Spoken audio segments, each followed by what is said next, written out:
ಕರುನಾಡು times ಚಾನೆಲ್ನಲ್ಲಿ ಸುದ್ದಿ ಮತ್ತು ಜಾಹೀರಾತು ನೀಡಲು ಈ ನಂಬರ್ಗೆ ಕರೆ ಮಾಡಿ.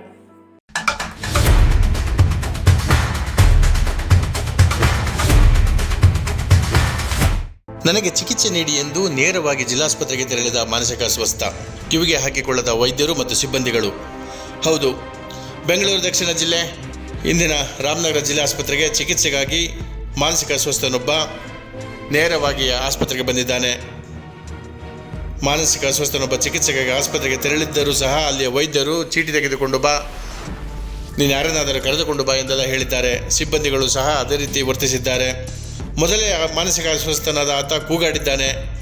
OPD ರೂಮ್ನಲ್ಲಿದ್ದ ವಸ್ತುಗಳನ್ನು ಚೆಲ್ಲಾಪಿಲ್ಲಿ ಮಾಡಿ ದಂತ ವೈದ್ಯರ ಕೊಠಡಿಗೆ ಹೋಗಿದ್ದಾನೆ. ಅಲ್ಲಿ ದಂತ ವೈದ್ಯರ ಕೊಠಡಿಯಲ್ಲಿ ಕೂಡಿ ಹಾಕಿದ್ದಾರೆ ಆತನನ್ನು. ತದನಂತರ ಅಲ್ಲಿ ಇದ್ದಂತಹ ಕಂಪ್ಯೂಟರ್ ಮತ್ತಿತರ ವಸ್ತುಗಳನ್ನು ಹೊಡೆದು ಹಾಕಿದ್ದಾನೆ. ಇಷ್ಟೆಲ್ಲ ಆದರೂ ಸಹ ಸೆಕ್ಯೂರಿಟಿ D ದರ್ಜೆ, C ದರ್ಜೆ, B ದರ್ಜೆ, ಕ್ಲಾಸ್ 1 ಆಫೀಸರ್ಸ್, ಡಾಕ್ಟರ್ಸ್ ಯಾರೂ ಸಹ ಈತನನ್ನು ತಡೆಯಲಿಲ್ಲ. ಜೊತೆಗೆ ಕ್ರಮವನ್ನು ಕೈಗೊಂಡಿಲ್ಲ. ಆತನಿಗೆ ಚಿಕಿತ್ಸೆಯನ್ನು ನೀಡಿಲ್ಲ.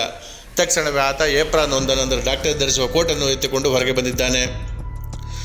ಏಪ್ರಾನ್ ಧರಿಸಿಕೊಂಡು ನಗರಸಭೆ ಮುಂಭಾಗದ ರಸ್ತೆಯಲ್ಲಿ ಅಡ್ಡಾಡುತ್ತಿದ್ದ ಅಸ್ವಸ್ಥನನ್ನು ಸಾಮಾಜಿಕ ಕಾರ್ಯಕರ್ತೆ NHM ನೌಕರರಾದ ಪದ್ಮರೇಖರ್ ಅವರು ಮನವೊಲಿಸಲು ಪ್ರಯತ್ನಿಸಿದ್ದಾರೆ.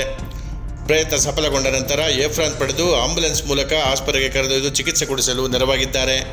ಆಸ್ಪತ್ರೆಗೆ ಮಾನಸಿಕ ಅಸ್ವಸ್ಥನನ್ನು ಕರೆದುಕೊಂಡು ಹೋಗಿ ಚಿಕಿತ್ಸೆ ನೀಡಲು ಮುಂದಾದ ಸಂದರ್ಭದಲ್ಲೂ ಸಹ ಆತ ಮತ್ತೊಮ್ಮೆ ತಪ್ಪಿಸಿಕೊಂಡು ಹೈವೇಗೆ ಬಂದಿದ್ದಾನೆ. ಹೈವೇಯಲ್ಲಿ ಬಸ್ ನಿಲ್ದಾಣದ ಪಕ್ಕ ಬಂದು ಬಸ್ಗೆ ಕಲ್ಲು ಹೊಡೆದು ಕೆಲ ಪ್ರಯಾಣಿಕರಿಗೂ ಗಾಯಗಳಾಗಿವೆ ಎಂಬ ಮಾಹಿತಿ ಲಭ್ಯವಾಗಿದೆ. ಆತ ಆಸ್ಪತ್ರೆಗೆ ಬಂದು ಆಸ್ಪತ್ರೆಯಿಂದ ಮತ್ತೆ ತಪ್ಪಿಸಿಕೊಂಡು ಹೋದರೂ ಸಹ ಆಸ್ಪತ್ರೆಯಲ್ಲಿರುವಂತಹ ಸೆಕ್ಯೂರಿಟಿ ಆಗಲಿ ಮತ್ತಿತರ ಸಿಬ್ಬಂದಿಗಳಾಗಲಿ ಯಾವುದೇ ರೀತಿಯಾದಂತಹ ಸ್ಪಂದನೆಯನ್ನು ಮಾಡಿಲ್ಲ. ಇಷ್ಟೆಲ್ಲ ಆದರೂ ಸಹ DHO, ಸೂಪರಿಂಟೆಂಡೆಂಟ್ ಮತ್ತು ಇನ್ನಿತರ ಅಧಿಕಾರಿಗಳು, ಸಿಬ್ಬಂದಿಗಳು ಏನು ಮಾಡುತ್ತಿದ್ದರು ಎಂಬಂತಹ ಪ್ರಶ್ನೆ ಕಾಡುತ್ತಿದೆ.